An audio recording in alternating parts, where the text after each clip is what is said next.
Facebook video series. My name is Jen, and I'm an elementary school nurse on the school health team here at Niagara Region Public Health. And my name is Austin, and I'm also an elementary school nurse here at Niagara Region Public Health. Before we begin, we would like to give a land acknowledgement. We would like to acknowledge that the land on which we are hosting this event is the traditional territory of the Haudenosaunee and the Anishinaabe peoples, many of whom continue to live and work here today. This territory is covered by the Dish with One Spoon, wampum, and two-row wampum agreements.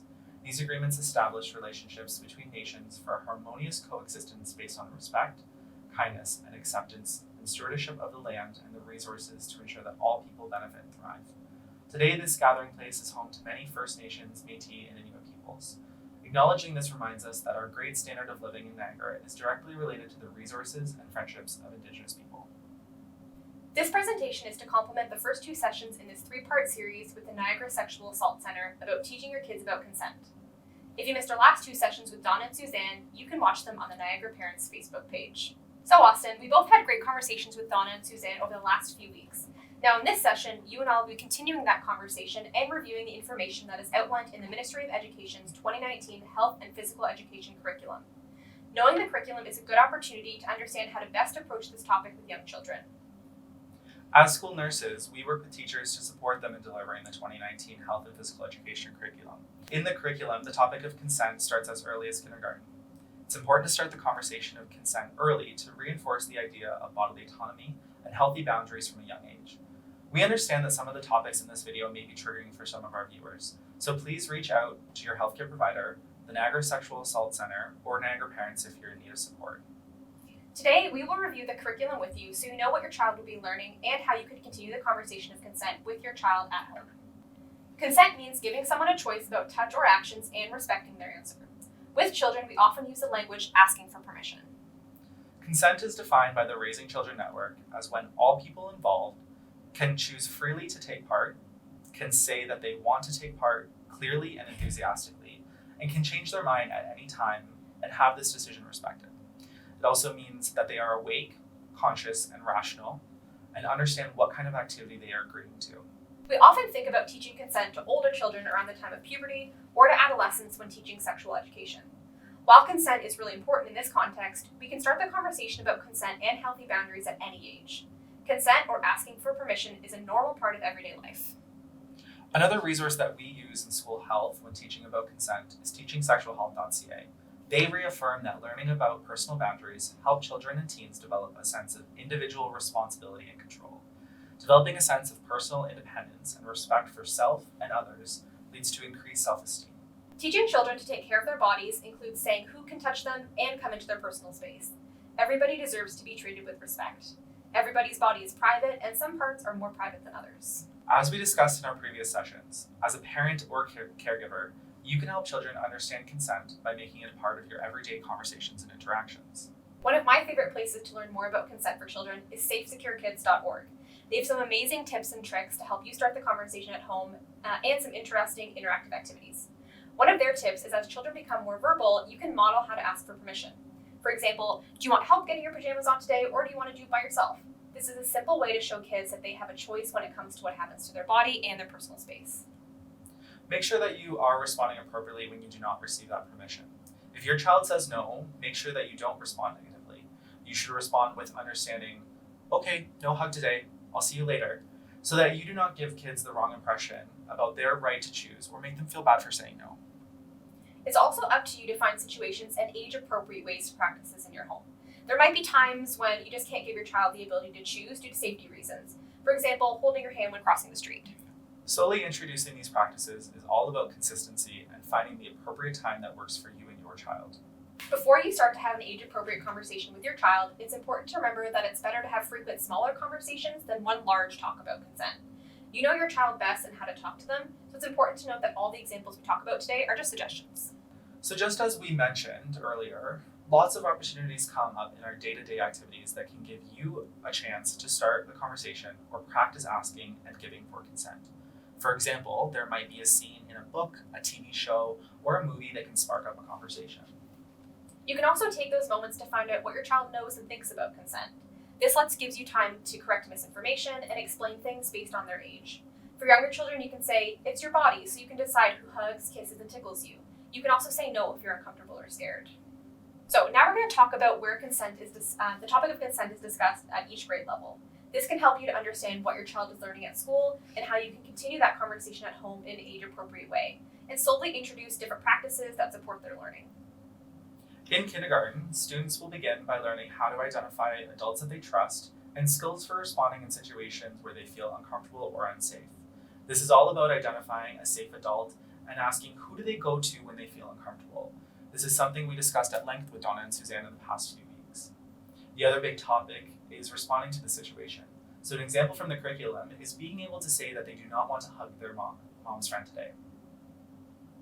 In grade 1, students are taught to identify body parts using the correct terminology as a way of learning to take care of their body, have respect for their body, and identify any problems or safety concerns.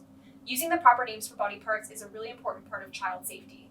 If they're hurt, need help, or in an uncomfortable situation, they're taught to talk to a trusted adult using the correct terms. This ensures that the adult can understand exactly what they're trying to tell them. At home, it's recommended that you continue to reinforce these terms and avoid using pet names or nicknames for body parts. Grade 2 is when students will begin to demonstrate the ability to identify and appreciate aspects of how their bodies work and describe what they can do to ensure that they will continue to appreciate their bodies as they grow and change. Students will be able to explain the importance of consent and learn how to stand up for themselves and others. So examples of these are stating boundaries, whether in person or online, saying no, respecting the right of a person to say no, and reporting behaviors such as improper touching and of their bodies or others' bodies. At home, you can discuss with your child what they would do in situations where someone is not respecting their personal space. As I discussed with Suzanne last week, discussing scenarios are one of the best ways for children to learn. In grade 3, students will learn the characteristics of healthy relationships, including respecting differences, being inclusive, open communication, establishing and respecting boundaries, listening, and being honest. Students will also learn media smarts and how to stay safe when online. They will learn how portrayals of relationships in the media and online can be unrealistic, including the portrayal of violence, and what to do if they encounter any media that makes them feel uncomfortable or unsafe. At home, you can talk to your child about the things they see in the media and online, and whether or not you think that what they're seeing is a healthy relationship or not. In grade 4, students will start learning about puberty and their changing bodies. They'll continue to learn about their media smarts by discussing the benefits, but also the risks and dangers of internet use, texting and gaming, and for example, exposure to online predators. Students will discuss what to do if people ask them for sexual pictures or want to share personal information with them. Students are encouraged to speak to their caregivers or trusted adults about how to use the internet and smartphones safely. It's important for you to be aware that your child will be turning to you for this information. And lastly, students are taught to be aware of the signs of abuse, including the fact that most abusers are someone that they know. An example from the curriculum is a scenario of a friend telling them that they're being hit or touched inappropriately and what they can do to help.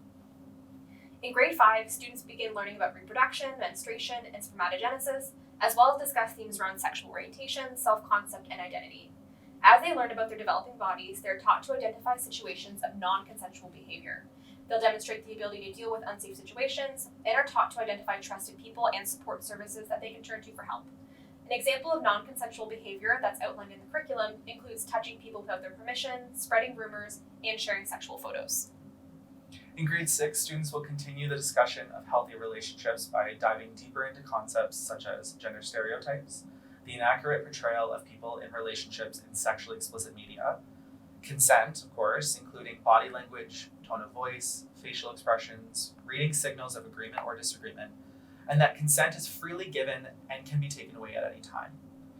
They'll also learn to make informed decisions that demonstrate respect for themselves and others.